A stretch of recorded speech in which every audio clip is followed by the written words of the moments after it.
영양 만점 시장 이야기 채워드리는 만나면 붉어지는 홍당무. 안녕하세요. 저는 생방송 진행을 맡은 김민소입니다.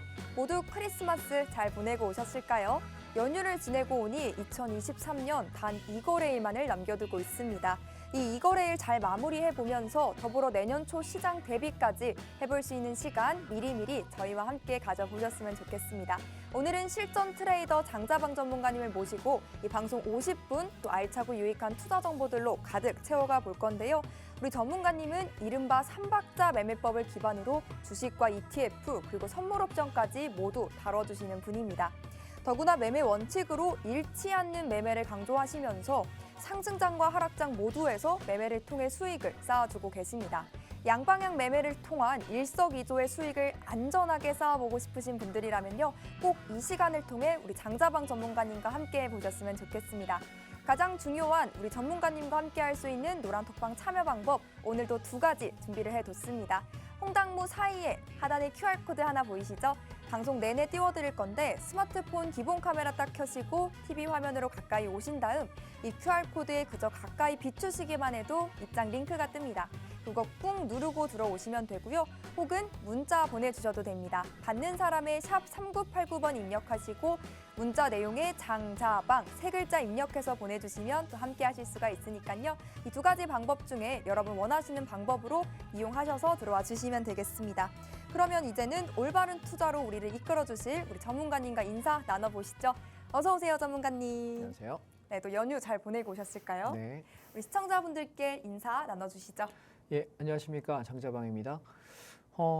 올해가 이제 마지막 방송이에요. 예, 제가 생각해 보니까 딱 3년 전 1월에 시작했더라고요. 그러면 이제 오늘까지 딱 만 3년을 채우는 건데요. 시장을 만 3년을 한번 돌이켜 보면 시장이 하락장에 전 출발을 했어요. 그래서 사상 최대의 고점이었죠. 최근에 10년, 20년 사이에 코스피 지수 최고점을 찍던 그날에 저는 시작을 했고, 그리고부터 시장이 내내 하락했다가 반등했다 했는데 사실상 뭐 조정이고 하락장이었다라고 판단합니다. 그런데 이제 2023년은 끝났고요. 24년도가 됐을 때 어떻게 움직일 거냐라고 묻는다면 저는 이렇게 말씀드릴게요. 시장이 올라가는 방향이 조금 더 있을 거예요. 그리고 나서 조정이 나올 때 제법 세게 빠지고 그 빠진 이후의 상승이 아마 진짜 상승 아닐까라고 저는 말씀드리고 싶고요. 그래서 오늘은 올해를 마지막 방송이기 때문에 시장 주도주 섹터의 전반적인 흐름을 좀 말씀드려보고 내년도에 우리가 시황에 관한 얘기를 좀 함께 나눠보도록 하겠습니다. 자, 왜냐하면 지금 오늘 방송을 하게 되면 다음 주 방송하는 날은 빨간 날이잖아요. 그래서 그때는 오늘 한 방송이 녹화 방송으로 나간다고 제가 알고 있습니다. 그러다 보니 지금 내년도의 흐름에 관한 얘기와 시장에 대한 이야기를 조금 오늘 더 드려보도록 하겠습니다. 네, 크리스마스가 지나가서 아쉬운 분들 그리고 또 다가오는 연말을 맞아서 오늘은 우리 장자방 전문가님이 특별한 입장 이벤트 하나를 준비를 해오셨습니다. 12월 27일 수요일 바로 내일 진행이 되는 특강 이벤트인데요. 내일 저녁 7시부터 9시까지 아주 쉽게 풀어서 선물 옵션 매매법을 그것도 무료로 알려주신다고 합니다. 딱 2시간만 여러분 할애하시면요. 선물 옵션의 1부터 10까지 쏙쏙 알 수 있도록 또 쉽게 설명을 해주신다고 하니까 오늘 준비된 강의만큼은 여러분 모두가 꼭 들어보셨으면 좋겠습니다. 더욱이 1시간 앞선 저녁 6시부터는요. 우리 여러분이 가장 궁금해하는 내용이지 않을까 싶습니다. 전문가님이 포착한 2024년의 공략 종목들 그리고 타점까지 함께 공략을 해주신다고 합니다.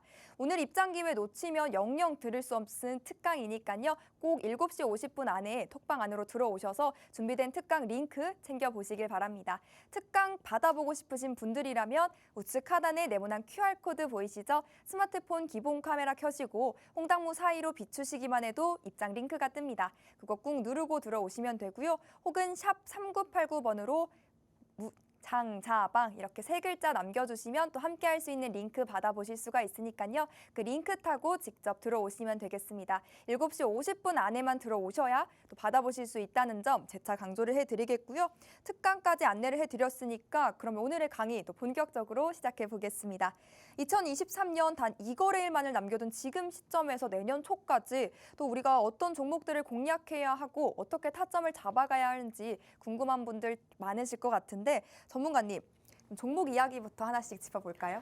예, 오늘은 종목보다는 시장 전반에 관한 말씀을 좀 오, 드려보겠습니다. 자, 차트를 한번 보시게 되면 화면 보시죠. 네. 지금 코스피 지수 200 차트입니다. 저는 선물 지수를 보통 봅니다만 코스피 지수를 말씀드려야 여러분 이해하실 수 있을 것 같아서요. 코스피 차트 월봉입니다. 월봉을 보시게 되면 우리가 2020년 3월에 코로나, 그때 우한 폐렴이었죠. 중국 우한 지방에 폐렴이 생기면서부터 코로나가 터졌고 1월, 2월, 3월에 시장이 박살났고요. 3월 19일로 기억하는데 1439포인트까지 박살이 났습니다. 그리고 여기서부터 시작해서 급등을 하면서 3316포인트까지 갔는데 우리가 여기서 하나 기억해야 될 게 있습니다. 시장의 진실은요. 우리가 큰 상승, 대세 상승, 폭등장을 만나려면 거의 반드시 박스권을 하다가 박스권 돌파되면서 올라가는 경우도 있지만 큰 하락이 온 뒤에 올라가는 경우가 훨씬 더 많았더라. 직전 고점 우리가 진짜 고점을 치고 엄청난 상승을 내서 내가 팔자를 바꿀 만한 장은 언제 오냐면요. 시장이 완전히 박살난 뒤에 옵니다. 그래서 보통 우리 흐름을 한번 이렇게 제가 돌아보겠습니다. 쭉 한번 돌아보시면 차트가 지금 보이는 게 1982년도부터 보이거든요. 네, 1982년도부터 보세요. 82년도부터 쭉 가다가 얘가 별다른 게 없어요. 86년도부터 상승 사이클을 타기 시작합니다. 86이 뭐죠? 아시안 게임입니다. 86년도에 안 태어나셨죠? 네. 그렇죠. 네. 86년도에 아시안 게임이 시작했고요. 네. 이때가 경기 부흥을 하면서 아마 이때가 제 기억으로는 노태우 정권이었던 걸로 기억하는데 이때부터 시작해가지고 시작하면서 88 올림픽을 치르면서 우리 장이 어마어마하게 올라가죠. 자 보시면 종합주가 지수입니다. 종합주가 지수가 120포인트에서 140포인트를 왔다 갔다 하던 코스피 지수입니다. 근데 얘가 얼마까지 가냐면 1000포인트 시대를 열게 되죠. 언제? 89년도에. 그럼 생각해 보세요. 120에서 140포인트 하던 게 1000포인트까지 올랐다는 얘기 몇 배 오른 거예요? 최소한 6, 7배, 7배 이상 올랐다는 얘기예요. 그럼 이 대세 상승을 나고 나서 이제부터 올림픽 끝나고 와 대박인갑다 싶었더니 와장창창창 무너지면서 1992년도, 91년도까지 다시 500포인트. 여기 보시면 92년도의 저점은 포인트가 454포인트예요. 1000포인트 찍고부터 밀리기 시작해가지고 약 3년 동안 빠지면서 반토막 났습니다. 그래서 주구장창 빠져요. 자, 제가 여기서 여러분 이 포인트를 왜 얘기하냐면 지금 마우스 움직이는 게 보이시죠? 이 위치가 1989년도부터 1992년도까지 이때의 흐름이 지금 장이랑 되게 닮았다고 저는 생각을 해요. 왜냐하면 코로나로 인해 가지고 급락했다가 급등을 하고 나서 지금 우리가 한 3년 가까이 조정받고서 지금 올라가고 있어요. 그러면 그 이후에 상승 사이클이 한 번 더 터집니다. 언제까지? 1994년 11월까지 약 2년 가까이 올라가면서 앞전 고점을 얘는 넘었거든요. 저는 이번에 올라갈 때 앞전 고점 돌파할 수 있을지는 잘 모르겠어요. 좀 못 미칠 거라고 생각을 하는데 이 오르는 상승이 한 번 있고 나야 그래서 제가 내년도를 얘기하는 건 한 번은 긍정적으로 보자는 거예요. 이해하셨나요? 올라가는 게 이렇게 있고 나서 꺾일 때 그 이후에 흐름이 이렇게 내려가는데 당장 급락은 아닐 거예요. 빠졌다 올랐다 빠졌다 올랐다 하면서 한 2, 3년에 걸쳐 빠지지 않을까라고 생각을 합니다. 만약 시장이 급락을 단기간에 이렇게 빠져준다면 급등을 바로 볼 수 있지 않을까라는 생각이고요. 그 이후 보세요. 그럼 얘가 1994년도에 1141까지 갔던 게 얼마까지 다시 빠지나요? 이때가 여러분 2277포인트입니다. 여러분 종합주가 선물지수 아니에요? 종합주가 지수입니다. 1140이 277이면 얼마난 거죠? 4분의 1 토막 난 거예요. 4분의 1 토막. 이때가 언제입니까? 1998년. 우리가 97년 11월 달이 IMF였거든요. 97년 11월 달이. 근데 그로부터 얘가 반등하는 척 했죠. 그리고 나서 얼마 했어요? 그 다음에 왕창 올라가면서 98년 1월 달에 왕창 올랐다가 어디? 얘가 IMF 때 찍었던 저점은 335예요. 그리고 나서 다시 올라갈 때 590까지 갔으니까 거의 2배 가까이 한 80% 이상 올랐거든요. 그리고 나서 IMF 극복했나 보다 하고 나서 다시 주저앉아서 시장이 완전히 박살이 났습니다. 그리고 바닥에서 6개월 동안 횡보했기 때문에 웬만한 사람 6개월 동안 다 손절철지 절대 못 견뎠습니다. 예를 들면 지금은 SK 하이닉스가 이제 SK라는 이름이 붙었잖아요. SK가 인수했으니까 그때 당시에만 해도 얘는 부도 처리되는 부도였어요. 부도. 예, 완전히 주식이 다 휴지되고 부도되는 거였는데 이 SK가 인수하면서 올라가기 시작했단 말이에요. 자 그러면 277에서 다시 2000년도까지 얼마가 다시 올라가냐면 1068까지 다시 올라갑니다. 가만히 생각해 보세요. 그러면 우리가 소위 말하는 강한 상승이 올 때는 반드시 뭐가 수반된다?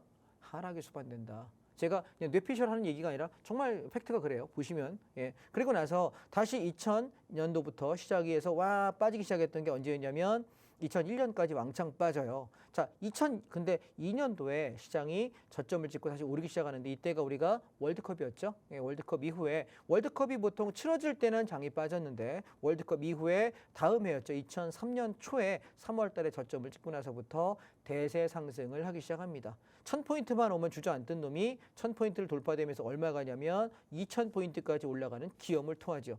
자, 이때 저점은 얼마냐면 520포인트였습니다. 그러면 500포인트가 2000포인트 가면 몇 배 간 건가요? 4배 갔네요. 자, 그러면 대충 사이클 이해되시겠죠? 내려갔다 올라갔다 하다가 주저앉고 올라가고 주저앉고 올라가고 두세 번 반복한 뒤에 대상승을 만든다. 자, 그러면 얘가 2007년 11월 달에 여러분 얘가 얼마까지 올라갔냐면 2080포인트까지 갔다가 얘가 2008년 말에 10월 달에 얼마에 갔냐면 주저앉은 자리는 890포인트입니다. 자, 그러면 고점에서 또 마이너스 60% 70%가 또 빠진 거예요. 이유가 뭡니까? 리먼 브라더스 사태였습니다. 이때가. 재밌으세요? 자, 이렇게 빠지고 나니 그때서 올라갈 때 왕창 올라가죠. 890포인트짜리가 2200까지 갔다. 와. 그럼 여러분 가만히 생각해 보세요. 우리는 주식 언제 사야 될까요? 시장이 박살나고 곡소리 날 때. 그럼 시장은 언제 떠나야 될까요? 객장에 애기 어분 엄마가 오고 노인이 와가지고 주식 계좌 개설한다 그러고 뭐 20대 애들이 와가지고 와 지금부터 가자 할 때 그때가 꼭지예요. 이건 진짜 변함이 없는 것 같아요. 자, 그래서 그럼 그때부터 이제 또 세상 처음 보는 패턴을 보게 됩니다. 2011년도에 고점을 찍은 이후부터 2016년도까지 우와 무려 5년 동안이나 박스를 형성하면서 오르락 내리락 박스를 아주 그냥 지긋지긋하게 합니다. 그래서 지수 관련 종목들이 재미가 없어지게 되겠죠. 그래서 우리가 뭐 지수 관련 종목 이때 여러분 제일 많이 하시던 게 삼성전자, 뭐 현대차 이런 거 보통 하셨고 LG화학 뭐 이런 거 많이 삼성 SDI 이런 게 이제 이 시대에 한참 발굴이 됐던 종목들인데 다른 종목 다 안 가고 지금 얘기했던 LG화학 그때 이제 배터리 기대감이 10년 전입니다. 지금 얘기 아니고요. 10년 전에 LG화학이 LG 에너지솔루션 분사하기 전이었으니까 그때 아주 기대가 컸던 종목이었던 거고 그다음에 또 삼성 SDI가 그랬던 것 같고 그다음에 뭐 삼성전기라든가 이런 종목들이 두각을 나타내는 소위 차화정이라고 합니다. 예, 자동차, 차, 화학, 정유, 예, 차화정 장세로 한 몇 년을 우리가 울고벗게 됐죠. 자, 그리고 나서 시장이 이렇게 막 올라오기 시작해요. 그러다 보니 이제 박스를 돌파하면서 와 가나보다 했던 게 2016년 말부터 튀어 올라가서 2018년 말까지 올라갔던 게 2560이에요. 그러면 와 이제 우리가 저 밑에 1980년대에는 120, 140포인트 코스피 지수가 얼마까지? 1000포인트만 가면 주저앉아서 250으로 줄어들고 1000포인트만 가면 주저앉아서 350으로 주저앉고 이걸 반복하다가 드디어 1000포인트를 뚫고 2000을 돌파하더니 2000 갔다가 리먼 브라더스 사태 만나면서 얼마가요? 892까지 완전히 박살납니다. 그래서 가만히 우리가 역사를 제가 얘기하는 이유가 뭐냐면 네가 이거 왜 떠드니? 라고 물어본다면 옛날에 제가 고등학교 때 그 역사는 왜 배우는가라는 이야기를 들었던 기억이 나는데 우리가 뭐 그때 뭐 에리 카 얘기도 하고 이에이치 카 얘기도 하고 뭐 얘기하는데 역사를 왜 배웁니까라고 물어볼 때 과거 역사의 그 과정을 통해서 내가 미래에 이런 잘못을 다시 하지 않기 위해서 배우는 게 전 역사라고 생각합니다. 무슨 얘기인지 이해되실까요? 미래는 모른다라고 얘기하지만 사람의 두뇌와 사람의 지혜는 사실 어떻게 보면 많이 발전하는 것 같지만 인간이 되게 어리석은 존재라고 생각하는 건 맨날 똑같은 잘못을 반복해요. 이해되실까요? 조선왕조 600년에도 맨날 뭐해서 정치인들은 맨날 싸웠어요. 그죠? 폐하, 성은이 만극합니다. 맨날 싸웠고 지금 2023년인데 정치인들 맨날 싸우지 않나? 이 당 저 당 서로 쌈박질하고 네가 맞다 내가 맞다. 넌 맞아요. 잘못했니? 넌 안 잘못했니? 맨날 싸워. 네. 뭐가 달라 대체? 근데 그들이 백성을 위해서 일을 하는데 제가 방송이라 욕은 못 하겠는데 네. 개 XX 네, 뭐. 그렇죠? 뭔 뿔따고 이러면서 하기는 뭐래요? 자기들의 이익을 위해서 일하는 존재가 아닌가라는 의심을 제가 지울 수는 없는 것 같습니다. 자, 무슨 얘기를 하고 싶은 거냐면 위정자가 많아요. 왜? 원래 정치는 권력을 획득하기 위한 활동이에요. 우리가 정치학 원론 책을 여러분 맨 앞 페이지를 보시게 되면 그렇게 써 있습니다. 정치는 권력 추구, 이익 추구 활동이라고. 그러니까 그들에게 우리가 뭐 기대할 건 없는 것 같고요. 우리가 역사의 사이클을 한번 보게 되면 크게 떨어졌을 때 올라갈 기회가 됐더라는 걸 기억하시면 좋겠고 그래서 2011년도부터 우리가 2016년도까지 시장이 거의 5년 반의 큰 박스를 형성하고 나서 한번 팍 들어 올려요. 근데 그래서 이제보다 가나보다라고 생각했던 게 2018년이었는데 다시 눌립니다. 자, 그러면서 이때 우리가 참 신기했던 건 2019년도입니다. 2019년도 하반기에 미국장은 역사상 신고가를 돌파합니다. 다우가 3만 포인트를 돌파할 때가 이때쯤이었습니다. 그래서 야, 우리 진짜 잘 가나 보다라고 생각했는데 그때 갑자기 우한 폐렴 코로나가 터지면서부터 장이 어떻게 돼요? 왕창 박살나기 시작하죠. 그래서 역사상 본 적이 없었던 시장이거든요. 그러니까 다들 우려감에 던지면서 패닉셀 하면서 완전히 시장이 초토화됐습니다. 제가 알고 있던 분들 중에도 주식을 한 100억 이상 운영하시는 분들이 몇 분이 계셨는데 그분들 중에 어마어마하게 손실 나서 보통 한 50억에서 70억 정도 손해났던 것 같아요. 근데 그걸 버텼던 분들은 극복하고 200억, 300억, 500억 자산가가 됐고 손절 쳤던 사람은 바보가 돼서 멍 때리고 지금도 망가져 있어요. 자, 무슨 얘기를 하고 싶은 거냐면 주식을 내가 길게 투자한다라고 계속 버티는 사람 입장에서 이런 하락장은 미치고 환장하는 장이에요. 근데 주식을 내가 팔고 나서 다음 기회가 언제일까라고 노리는 사람 입장에서는 이런 급락장은 굉장히 감사한 기회가 되는 거예요. 이해되셨나요? 자, 그러면 이제 현재 얘기로 한번 넘어와 보겠습니다. 우리가 지금 여러분 조선왕조 600년은 못 봤지만 코스피 지수 20년의 과거는 본 것 같아요. 1980년대부터 82년도부터 봤으니까 30년치를 봤네요. 자, 그럼 이제 우리가 이 근거에 입각해서 한번 바라보신다고 한다면 저는 내년도를 어떻게 보냐면 1439포인트 2020년 3월부터 빠져서 21년도 6월까지 올랐다가 장이 빠져요. 그래서 2200포인트를 지키고 지금 올라갈 때 얼마 같냐면 2600만 오면 두 줄겨 맞던 자리인데 얘가 10월 말에 2600포인트를 여기 2270포인트를 지키고 나서 올라와서 2600을 지금 일단 오늘 종가상 회복했단 말이에요. 그래서 지금 저는 시장의 상승을 좀 더 먼저 할까요? 하락을 먼저 할까요? 묻는다면 상승이 남아있다라고 말씀을 드리고 만약 보수적인 관점에서 접근한다면 2800에서 2900포인트 정도가 내년에 올라오면 주의를 좀 해야 될 입장일 거고요.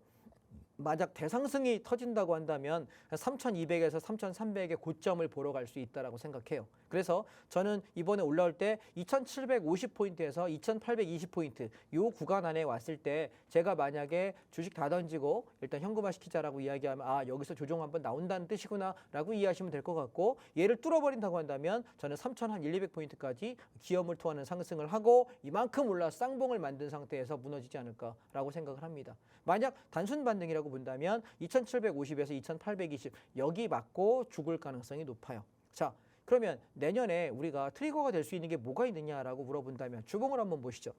주봉을 보시면 지금 바닥 2300, 2270부터 들어 올리기 시작했는데 얘가 올라온다고 들면 2900, 3000포인트 요 언저리까지가 아직 열려있는 폭이에요. 여기까지가. 그러면 저게 만약에 올라간다면 시장이 상승할 수 있는 건 딱 두 개밖에 없어요. 1번 시장에 돈이 풀린다. 2번 금리가 내려간다. 두 개밖에 없어요. 자, 우리가 돈이 풀리는 시점이 언제일 것 같으세요? 금리가 내가 보통 우리가 코로나 때 2020년도를 생각해 보면 시장이 급속도로 빠지면서 급락을 해요. 우리나라 입장에서 내년에 지금 하락 요인 중에 제일 큰 건 뭐냐면 PF 대출이에요. 그러니까 부동산을 안 하시는 분은 PF가 뭔지 관심도 없, 나랑 뭔 상관이야 PF가 생각하시겠지만 여러분 보통의 건설 현장은요. 보통 내 돈 갖고 짓는 현장이 별로 없어요. 대기업이라도 다 대출이거든요. PF가 보통 얼마를 대출을 받냐면 평균적으로 80에서 90%를 받아요.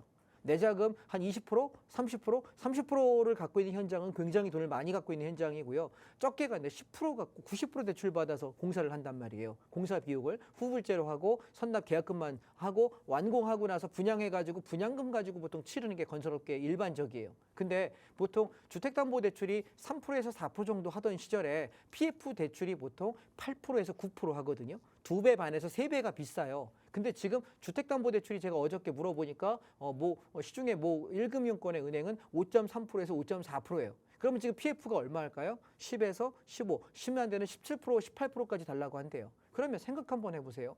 내가 만약에 1000억짜리 현장을 공사를 한다고 생각하면 내 자금 100억 가지고 900억 대출 받은 사람도 있을 거고 200억 갖고 800억 대출 받기도 하잖아요. 근데 얘가 만약에 금리가 10%만 한다고 치면 내가 1년에 얼마가 녹냐면 800억, 900억을 대출받으면 1년에 이자만 80억, 90억이 녹아요. 그러면 내가 들어간 100억, 200억이라는 돈은 불과 한 3년 정도 지나면 내 자금이 없어져요. 3년 내에 공사해서 분양하지 못하면 내가 들어간 100억, 200억은 녹아서 없어지는 돈이라고. 그럼 어떻게 될까요? 부도나겠죠. 자, 이해되세요? 무슨 얘기지? PF에 대한 심각성을 사람들이 잘 인식을 못 네, 하시는데 대부분의 공사 현장은 제가 알고 있는 건 10%에서 20% 자기 자금 갖고 공사합니다. 이걸 30, 50% 갖고 있으면 괜찮겠죠. 근데 그거는 대형 건설사만 그럴 수 있을 거고 그 자금력이 괜찮은 곳들만 신용이 좋은 데만 그렇게 할 것이고 대부분 중소형 건설사는요. 내 자금 20% 미만이에요. 그러면 내가 이게 착공 지연이 1년만 돼도 타격이 심해지고 2년이면 무조건 부도예요. 근데 내년 1월, 2월, 3월 달에 이 PF 대출 문제를 해결하지 못하잖아요. 네. 중소형사는 다 연쇄부도예요. 자, 무슨 얘기인지 아시겠죠? 제가 엄청 내년에 심각- 시장이 위험하다고 얘기하는 건 네. 가장 리스크가 있다라고 보는 건 PF 대출 문제예요. 그래서 왜냐면 건설사가 그래 뭐 건설이랑 경기랑 뭔 상관이 이렇게 있어? 나는 뭐 집 없는데? 나 무주택이니까 야씨 뭐 그래 뭐 죽어봐 뭐 무너져봐 이러는 분도 계실 거고 또 나는 뭐 시행 안 하잖아 나랑 뭔 상관이야. 근데 여러분 생각 가만히 해보세요. 우리가 내가 집이 있는 사람 입장에는 집값이 떨어지게 되기 때문에 문제가 자산 가치가 떨어질 것이고 또 집을 현찰 다 주고 사는 사람이 있나요? 예. 저는 예전에 무식하게 현찰 다 주고 샀거든요. 근데 지금 무식했던 거고요. 대부분의 경우에는 어떻게 해요? 내 원금의 반 정도 내지 50%에서 70% 대출받고 이 집을 보통 사요 일반적으로. 그러면 어떻게 될까요? 만약에 대출 금리가 지금은 뭐 우리가 내년에 좀 내릴 수 있다라고 저기 미국에서 얘기를 하지만 금리가 지금 많이 올랐거든요. 2.5%에서 3.5%대 주담대였는데 지금 평균 5.4에서 많으면 7, 8%까지 받아요. 그러면 이게 내가 만약에 이자를 한 달에 200만 원 대출 금리 이자를 내던 사람이 400이 되고 500이 되고 600이 돼봐. 내가 월급을 뭐 몇천만 원씩 받는 사람 아니면 내가 월급 한 5, 600만 원 받는 직장인인데 가장인데 40대 가장이 한 5, 600 정도 받는다고 계산하면 내가 한 200만 원 낼 수 있으니까 3, 400 갖고 살 수 있겠다라고 계산하고 대출 받았는데 갑자기 이자가 400이 되고 500이 되면 나 뭐 해야 돼요? 밤에 나가서 나 못 뛰어야 돼. 노가다 뛰어야 돼. 그렇죠? 그렇게 해서 대리운전 해야 돼요. 어쩔 수 없어요. 그게 문제가 심각해지는 거고 집이 있는 사람은 그래요? 집이 없는 사람은 어떨까요? 여러분 지금 전셋값 계속 올라가는 거 혹시 느껴지시나요? 거기에다가 월세 오르는 거 보이세요? 심지어 오피스텔이 가장 자산이 적은 그죠? 내가 청년층이거나 아니면 내가 노년층인데 돈이 그만큼 없어. 오피스텔이나 빌라 시장이 가장 우리가 저렴한 서민 주거지예요. 근데 얘 월세가 얼마가 올랐냐면 평균 50만 원 하던 게 70만 원 됐어요. 3, 40%가 올랐단 말이에요. 얼마 만에? 불과 1년 반, 2년 만에. 요 2년 만에. 앞에 문정부부터 지금 윤정부 들어오는 요 시간이 한 2, 3년 시간 안에 월세만 30%에서 50%가 올랐다고요. 그럼 앞으로 어떻게 될 것 같으세요? 계속 공사대금이 올라가고 PF 때문에 문제가 생기고 불거지면 집이 없는 사람은 정말 좋을 것 같으세요? 아니요. 여러분 대출 전셋값이 오르게 돼 있고 그로 인해서 월세가 계속 올라가는 현상이 가중될 거예요. 우리 홍콩 같은 경우 집값 비싸다고 다 탈출하거든요. 다른 나라로 다 이민 가는 상황인데 대한민국이 글쎄요. 제 생각엔 10년 안에 그렇게 될 가능성이 높다라고 생각을 해요. 그러면 우리가 부동산이 가진 자를 위한 정책이다? 절대 아니라고 생각합니다. 없는 사람이 훨씬 더 피해받게 돼요. 그래서 이 문제를 이번 윤정부에서 아마 내년 초에 사활을 걸고 해결하려고 들지 않을까 싶어요. 만약에 못 막잖아요. 연쇄적으로 문제가 되게 심각해져요. 부동산이 무너지게 되면 자산시장의 두 축이거든요. 금융과 부동산인데 부동산 무너지면 얘 안 따라갈 것 같으세요? 무조건 따라가요. 그러면 경기 어떻게 될까요? 박살나요. 그래서 저는 내년에 1, 2, 3월 달에 이 3월 안쪽에 부동산이 무사히 넘어가길 바래요. 만약에 그렇지 않다고 한다면 저야 인버스 잡고 풋옵션 잡으면 돼요. 어차피 선물 옵션 하는 사람이니까. 근데 위험해질 수 있다는 걸 경고 말씀드리겠습니다. 그래서 내년에 우리가 상반기 3월 안에만 잘 넘어가면 문제가 없다고 생각해요. PF 대출 만기가 2월, 3월에 다 지금 걸려 있거든요. 그러니까 요 3개월을 잘 버틴다면 제가 보는 긍정의 시각으로 아마 종합주가에서 2,900에서 3,000포인트까지 가는 건 큰 무리가 없을 것 같다라는 생각인 거고 만약 그게 먼저 터진다면 와장창 주저앉는 하락이 먼저 오고 나서 상승하지 않을까라고 말씀을 드리겠습니다. 자, 코스피 지수를 잠깐 보시게 되면 얘도 지금 보면 앞전 고점대에서 지금 놀고 있는데 자 보시면 고점권에서 이렇게 음봉을 하면서 머뭇거리는 게 좋은 현상은 아니에요. 그래서 만약 내일이든 아니면 다음 주가 됐든 2,950포인트가 붕괴된다면 단기 조정으로 보세요. 그럼 얘가 하락이 떨어지면 2,500을 좀 깨지 않을까 싶어요. 2,450에서 2,500까지 주저앉고 나서 다시 올라갈 가능성이 높으니까 지금 내가 주식을 신규로 매수할 거냐라고 물을 때 저는 아니라고 말씀을 드리도록 하겠습니다. 자, 그럼 종목들 한번 쭉 살펴보고 우리가 보겠습니다. 자, 코덱스 레버리지입니다. 얘는 내가 주가 지수가 오를 것 같을 때 오를 만한 종목을 잘 못 찾겠어. 개별 종목 들어가기 부담스러워 그러면 우리가 코스피 지수가 올라가는 데 배팅하는 인덱스 펀드입니다. 자, 얘는 2020년도 코로나로 급락했을 때 6,165원이었고요. 2021년 제가 팍스TV 처음 출연하던 그 첫 주에 출연했고 이 두 번째 주에 최고점이 사상 최대가가 31,000원이었어요. 근데 지금 얼마 하냐면 이번에 떨어질 때 11,700원까지 빠졌다가 지금 17,000원 하거든요. 저는 내년도에 얘가 21,200원까지 간다는 데는 전혀 전혀 의심이 없어요. 그래서 지금 잡아도 20% 이상 수익 날 자리가 있기 때문에 전혀 상관이 없는데 문제는 조정을 하고 갈 거냐 그냥 갈 거냐 싸움이다라는 거고요. 일봉을 바라보시면 지금 자리는 앞전 고점을 뚫어버리면 와 하면서 21,200원까지 달려 할 수 있는 위치가 되지만 여기서 한번 꺾인다고 보면은 얘는 15,600원에서 16,300원 구간 여기까지 내려올 때 사는 게 제일 좋지 않을까 싶어요. 그래서 제가 여러분께 톡방에 들어오세요라고 이야기 드리는 건 자, 아직 말씀 안 드렸나요? 제가 까먹었죠? 네, 핸드폰을 꺼내세요. 그리고 지금 TV 화면에 여기 있네요. TV 화면 이쪽으로 가시게 되면 TV 앞에까지 카메라 들고 가셔가지고 핸드폰 들고 가셔서 카메라 기능을 켜시게 되면은 제가 운영하는 노란톡 단톡방에 들어올 수 있습니다. 이렇게 갖다 대시게 되면은 제가 운영하는 단톡방 입장 링크가 하나 뜰 거예요. 누르시면 바로 입장 가능하고요. 혹시 만약에 TV 앞에 와가지고 이렇게 QR 코드 갖다 찍는 것이 난 불편해. 카메라 기능 켜고 이렇게 갖다 대시면 돼요. 카메라 사진 찍지 마시고 그냥 갖다 대시면은 링크 올라오거든요. 누르고 들어오시면 되고 만약에 그게 어려우신 분은 그냥 오픈 채팅방, 일반 채팅방 말고 오픈 채팅방에서 홍당무 장자방이라고 검색하시면 제가 운영하는 단톡방이 뜹니다. 톡방 안에 들어오셔서 여러분 함께 하시면 될 것 같고요. 제가 내일 여러분 저녁에 강의한다라고 이야기 드렸잖아요.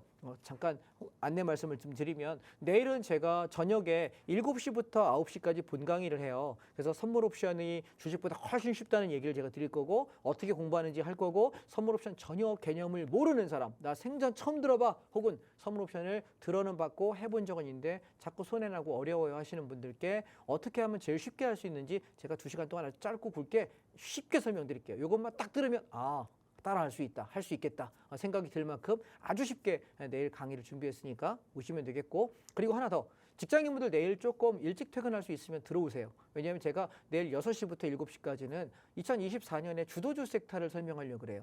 무슨 얘기냐면 지금 올해의 섹터를 전부 정리해드리면서 24년도에 앞으로 각 섹터별로 예를 들면 반도체, 자동차, 2차 전지는 어떤 섹터에 어떤 종목들이 괜찮고 얘가 조정이 나오면 어느 가격대에서 내가 이걸 사야 되고 그다음에 또 미디어 콘텐츠는 어떻게 할 거고 그다음에 이커머스는 어떻게 할 거고 여행 레저는 어떻게 할 거고 우리가 운송은 어떻게 할 거고 기계 장비는 어떻게 할 거고 건설, 시멘트 각 섹터별로 한 10개 정도 섹터를 제가 다 정리했거든요. 그래서 내일 1시간 동안 퍼부을 거예요. 근데 재밌는 건 녹화 안 할 거예요.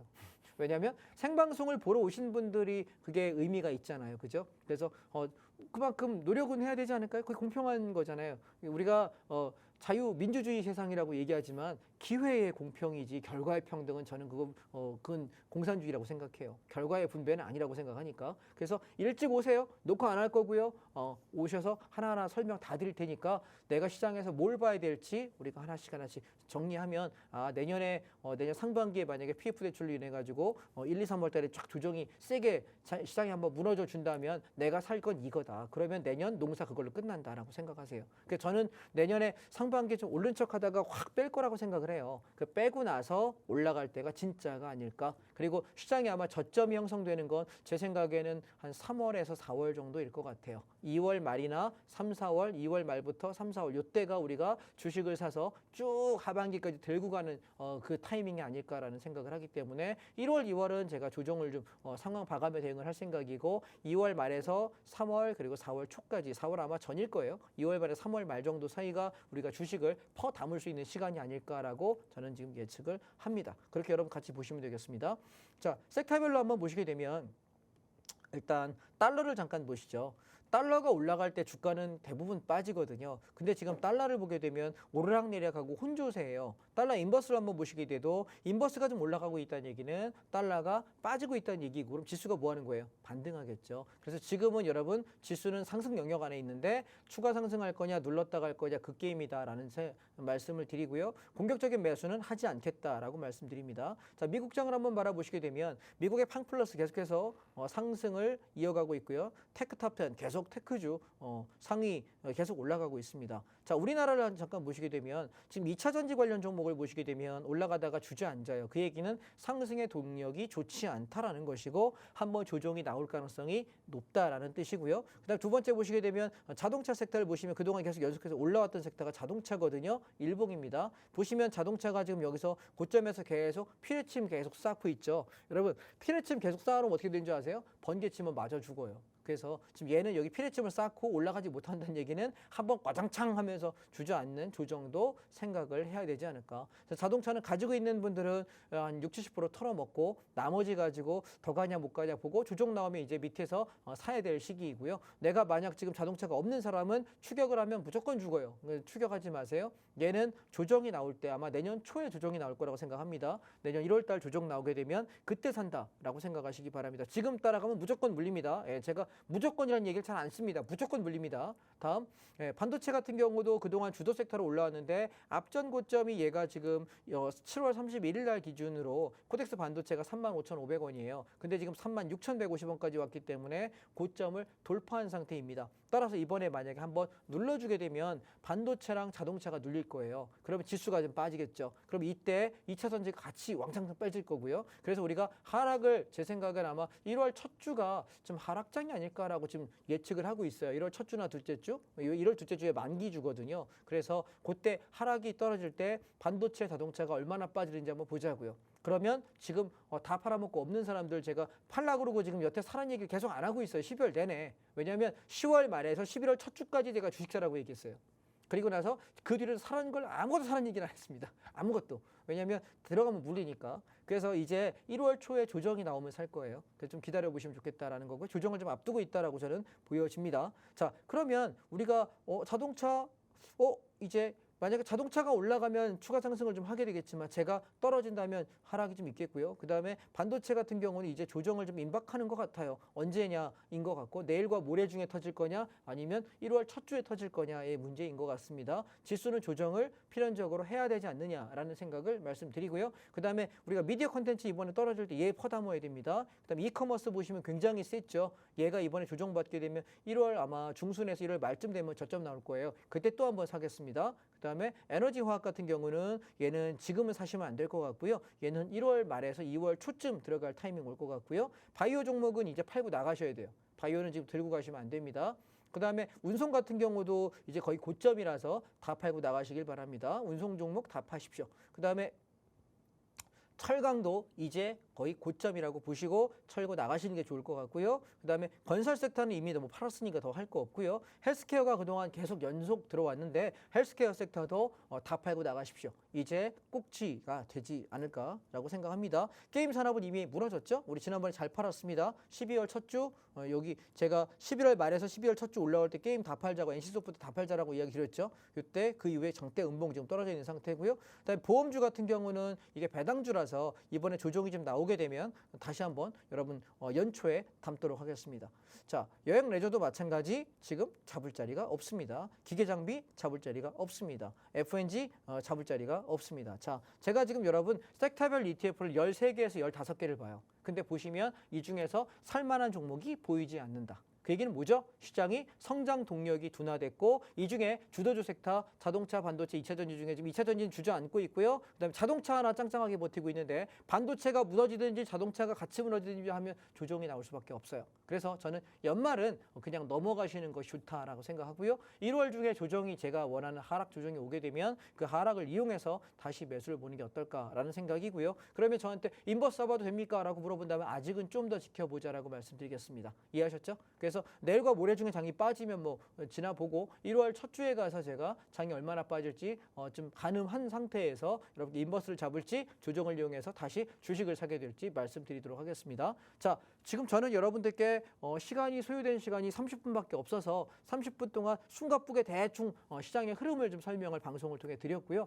자세한 얘기는 내일 저녁에 저랑 온라인 특강으로 뵙도록 하겠습니다. 내일 온라인 특강 다시 한번 안내하겠습니다. 내일 저녁 6시부터 7시까지 2024년도 섹터별 내가 무엇을 주도주로 봐야 되고 섹터별 주도 종목은 무엇이고 길게 가져가야 될 추세 종목은 무엇이고 어디서 사야 되는지 그리고 지금 이제 다 팔고 없는 것들은 어디쯤 조정 나오면 살 수 있는지를 내일 여러분 1시간 동안 숨가쁘게 말씀드릴 생각이에요. 되게 섹터를 다 10개 섹터를 봐야 되기 때문에 상당히 타이트하게 설명하지 않을까라는 생각이 들고요. 그 다음에 7시부터 9시까지는 선물 옵션 이야기를 여러분께 드리려고 합니다. 선물 옵션은요. 주식보다 훨씬 쉬워요. 왜냐하면 주식은 올라가야 수익인데 선물 옵션은 올라가는 방향이면 콜 옵션 사면 되고요. 내려가는 방향은 풋 옵션 하면 돼요. 그래서 내가 올라가냐 내려가냐면 정확히 기준점만 잡고 하면 되기 때문에 쉽게 공부할 수 있거든요. 그래서 선물 옵션 해본 적 없는 사람, 해봤지만 수익이 안 나는 사람, 하다 말다 하는데 꾸준치 못한 분, 그리고 선물 옵션이 위험하고 어렵다라고 인지하신 분이라면 들어오세요. 제가 선물 옵션이 얼마나 쉽고 매력적인지 내일 여러분 제가 그러니까 주식 얘기 1시간, 선물 옵션 얘기 2시간, 3시간 동안 장장 강의를 할 거예요. 3시간 동안 아주 타이트하게 설명드릴 테니까 내일 온라인 강의에서 뵙도록 하겠습니다. 네, 오늘은 주식시장의 연대기, 역사의 사이클, 우리 전문가님과 함께 짚어봤는데요. 이렇게 과거의 흐름을 우리가 충분히 인지하고 있어야 또 알 수는 없는 미래의 시장을 예측하고 대비를 해 갈 수가 있는 거겠죠. 더 자세한 내용부터 시작해서 2024년의 주도주 섹터 그리고 주도주 종목은 또 어떠한 섹터와 종목들이 될 것인지 우리가 그 속에서 어떠한 매매 전략을 잡아가면 좋을지까지 전문가님이 내일 준비된 특강 이벤트를 통해 아낌없이 몽땅 공개를 해 주실 겁니다.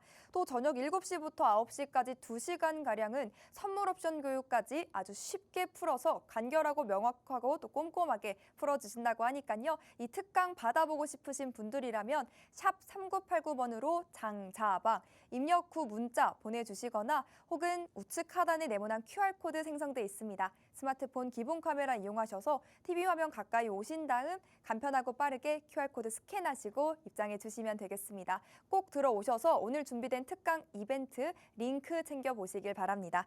다 그러면 전문가님 또 시간 관계상 우리 선물 옵션 매매법 교육도 바로 이어가 볼까요? 예, 지금 화면을 잠깐 보시게 되면 선물 옵션은 결국은 시장이 상승하느냐 하락하느냐에 배팅하는 거예요. 주식은 상승에 배팅해야 수익이고 하락을 하게 되면 손해가 나잖아요. 주식 공매도 하지 않는 한 손해예요.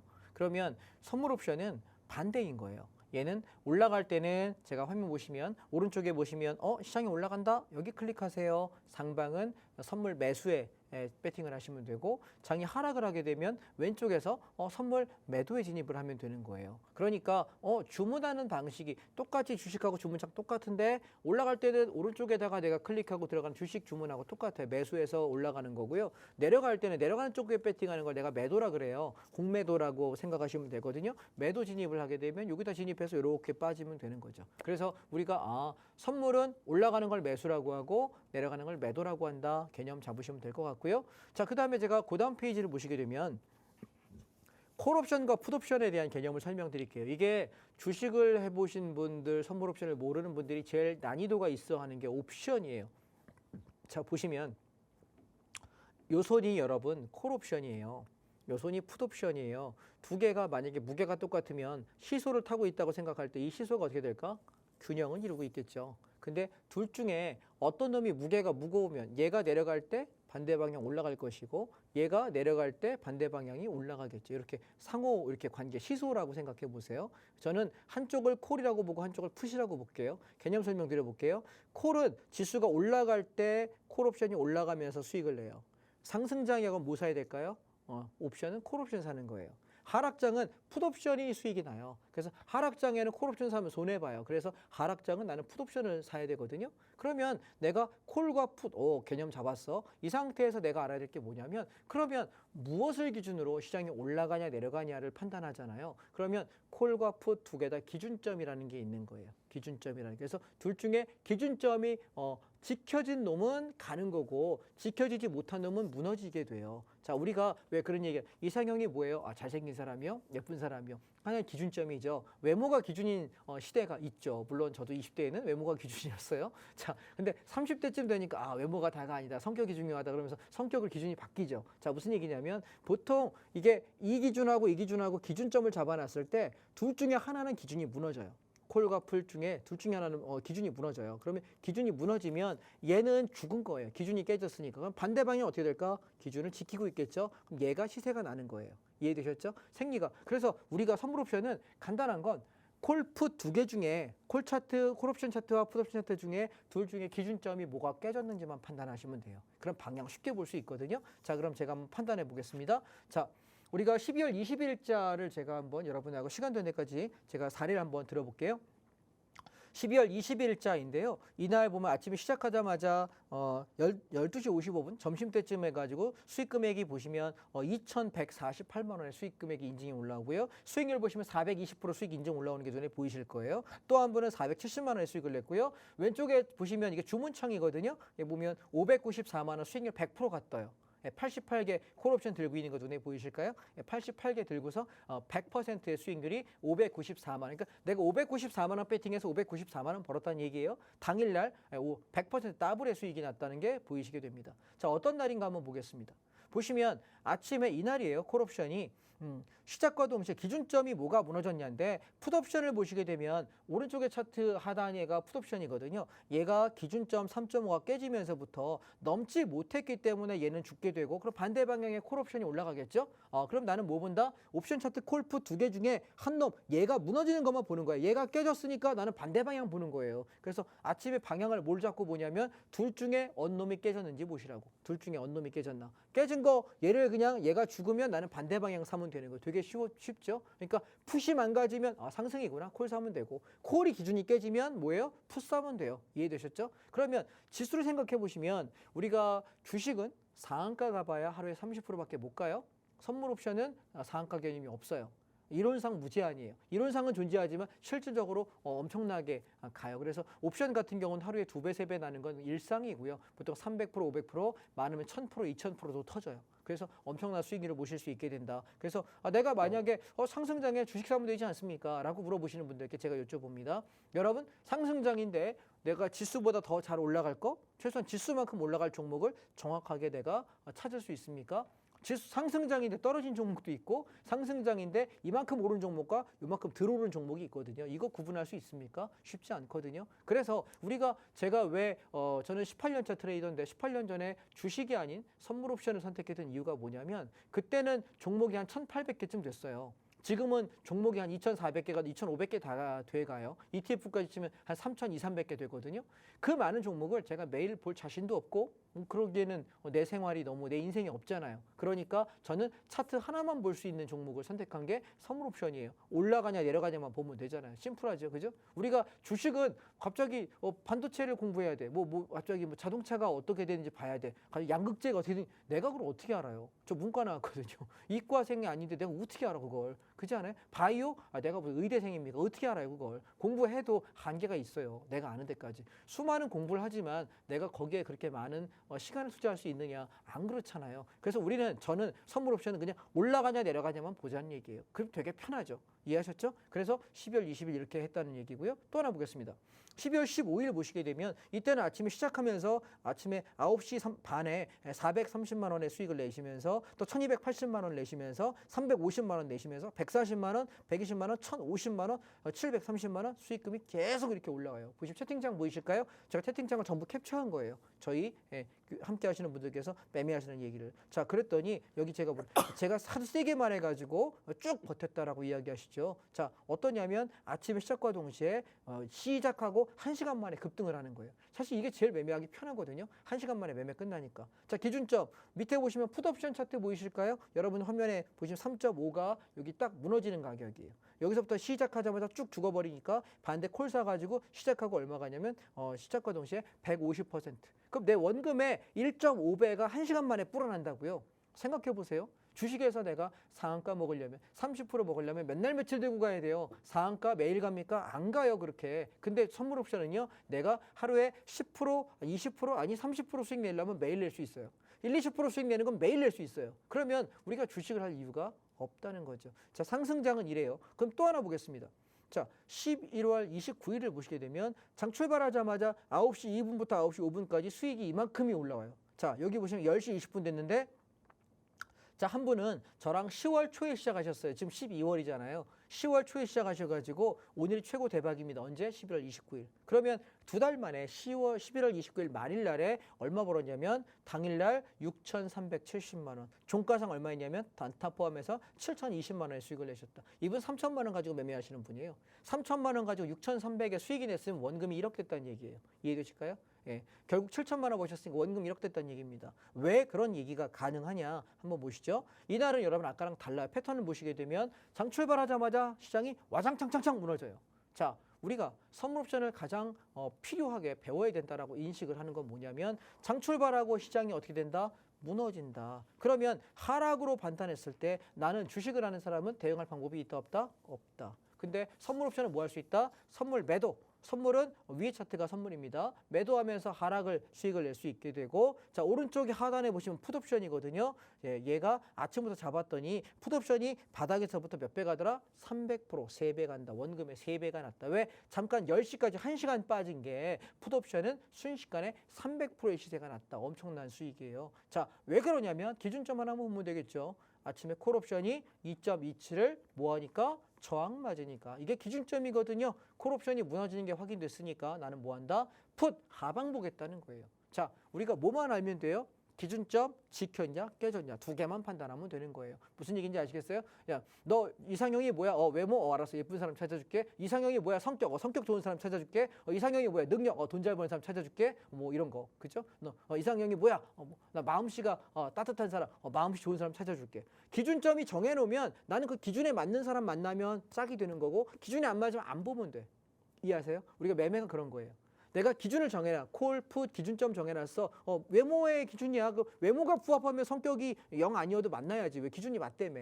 그죠? 제가 말하는 기준 이해되시겠어요? 무슨 얘기를? 성격이 좋아. 성격이 좋으면 너무너무 못생겼어. 그래도 만나야지. 그죠? 왜 기준이야 이게. 그래서 우리가 매매라는 건 딴 걸 보는 게 아니라 기준이 되는 가격만 보시는 거예요. 콜, 풋 두 개의 기준점 가격만 딱 보고 판단하는 거예요. 심플하죠? 쉽죠? 네. 왜냐하면 갑자기 지금 여러분 러시아가 전쟁을 한 지가 벌써 1년이 넘어가요. 근데 시장 올라가잖아. 전쟁 이슈가 과연 시장 계속 먹힐까요? 러시아 처음 전쟁 터졌을 때 시장 많이 빠졌죠. 그렇죠? 며칠 그랬어요, 며칠. 그리고 어떻게 돼? 계속 올라. 전쟁 중인데 왜 올라? 이게 이해가 되세요? 자, 두 번째. 금리가 인상되면서부터 시장이 빠졌어요, 처음에는. 근데 지금 금리가 제일 높아요. 최고점이야. 근데 시장 어떻게 돼? 올라가잖아. 금리가 먹혀, 안 먹혀? 안 먹혀. 무슨 얘기인지 알겠습니까? 우리가 시장에 수많은 뉴스와 이벤트 가지고 이러고 저러고 얘기하지만 중요한 건 그 이슈가 시장에 어떻게 접목되고 해석되는지를 내가 인정하고 이해할 수 있어야 돼요. 그게 저는 뭐냐면 선물 옵션이라는 거예요. 시장을 민감하게 볼 수 있다는 거. 그래서 여러분 내년에는 상승장에만 수익 낼 수 있는 주식 하지 말고 하락장도 할 수 있고 상승장도 할 수 있는 거. 왜? 상승장에 콜옵션 몇백 프로씩 터지잖아요. 하락장에 풋옵션 몇백 프로 터지잖아. 그러니까 난 뭐 하면 돼? 적은 돈으로 수익률이 큰 상품을 내가 거래하게 되면 리스크는 적은 거예요. 왜? 터질 때 수익을 많이 내니까.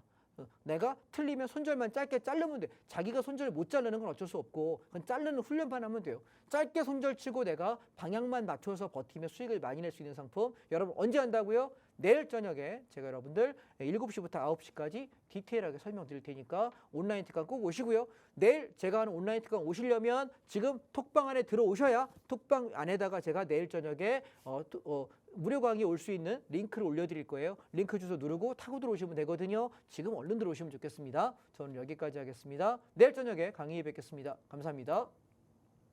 네, 상승장에서는 콜옵션으로 상방 대응하고 하락장에서는 풋옵션으로 하방 대응하면서 이렇게 기준점만 잡아간다면 올라가는지 내려가는지 방향성만 읽어낼 수 있다면 우린 주식보다 더 쉽게 2배의 수익을 충분히 챙겨갈 수가 있는 거겠죠. 2023년 수익의 결실이 미미하다라고 호소하시는 분들이라면요. 톡방 들어오셔서 우리 전문가님이 내일 저녁 7시부터 9시까지 무료로 또 아주 쉽게 설명해 주실 선물옵션 매매법 특강 꼭 함께 들어보셨으면 좋겠고요. 또 2023년 마지막 이벤트인 만큼 우리 6시부터는 또 2024년의 주도주 섹터 그리고 공략 타점까지 정말 아낌없이 상세하게 풀어주신다고 하니까요. 이 특강 링크 받아가실 수 있는 톡방 지금 빠르게 서둘러서 입장해 주시면 되겠습니다. 입장 방법 마지막으로 안내해 드립니다. 홍당무 사이에 QR코드 하나 보이시죠? 스마트폰 기본 카메라 이용하셔서 가까이 비추시기만 해도 입장 링크 뜹니다. 그거 꾹 꾹 누르고 들어오시면 되겠고요. 혹은 문자 남겨주셔도 됩니다. 받는 사람의 샵 3989번 입력하시고 장자방 이렇게 딱 3글자 보내주시면 또 함께할 수 있는 링크 10초 내에 보내드리니까요. 그 링크 타고 직접 들어와 주시면 되겠습니다. 하단에 안내되는 입장 방법 계속해서 참고해 주시면 되겠고요. 여러분 모두 올 한 해 정말 고생 많으셨습니다. 다가오는 2024년에도 저희와 함께 해보시면서 수익의 꽃길 걸으시길 바랍니다. 오늘 준비한 내용은 여기까지고요. 본 방송은 투자 판단에 대한 조언일 뿐 해당 종목의 가치, 상승, 하락은 보장하지는 않는다는 점 참고하시면서 성공 투자하시길 바랍니다. 그럼 저희는 다음 이 시간에 인사드릴게요. 함께해 주신 여러분, 시청해 주신 여러분 고맙습니다.